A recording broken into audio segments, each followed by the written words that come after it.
Aquí es la naturaleza la que marca los ritmos y tenemos que adaptarnos a ellos de la mejor forma que podemos.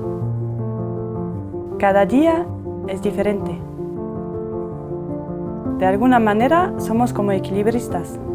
Vivir de la tierra, de las ovejas, no es fácil. Pero es lo que a mí me gusta. No puedo entender la vida lejos del baserri. El premio de trabajar en el campo, de hacer queso, para mí es muy grande. Porque el queso que yo hago tiene parte de mí, de mi estilo de vida.